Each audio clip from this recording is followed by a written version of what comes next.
حق ردا جميلا إنه على كل شيء قدير. الأخت تسأل عن بيع الدباديب، دباديب الأطفال. الأصل أن بيعها جائز، وهذا قول جماهير أهل العلم.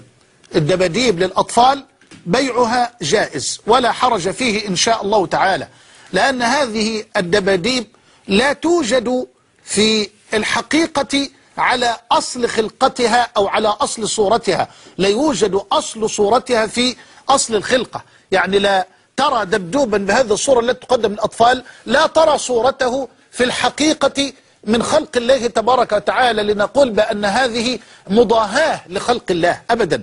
علة التحريم منتفية في الدباديب التي تقدم للعب الأطفال، علة المضاهاة منتفية. هذا قول جماهير العلماء بفضل الله تبارك وتعالى. فلو باع الرجل الزوج هذه الدباديب في محله للأطفال فلا حرج على الإطلاق في ذلك، والله تعالى أعلم. أما هذه الصور المتحركة أو المجسمة المتحركة الأخرى فأنا أرى في بيعها حرجا بالغا.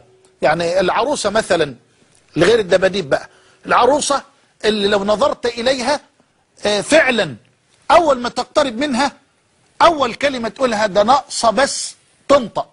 بل رأيت الآن بالفعل عروسة للعبة للأطفال تتحرك وتشير وتتكلم بل وترحب إلى غير ذلك. أرى حرمة والله تعالى أعلم في بيع هذه اللعبة بهذا الشكل، لعبة مجسمة لها أصل في الحقيقة تضاهي خلق الله تبارك وتعالى، تنظر إليها وكأنها طفلة حقيقية من خلق الله تبارك وتعالى، طفلة جميلة تتكلم وتتحرك وتمد يدها وتنادي إلى غير ذلك. أرى حرمة في بيع هذه اللعبة. أما الدباديب التي لا يوجد في الأصل في أصل خلق الله تبارك وتعالى ما يضاهي هذه الدباديب أو ما تضاهيه هذه الدباديب فلا حرج في بيعها، والله تعالى أعلم. وأسأل الله أن يبارك في أطفالنا وأولادنا جميعا.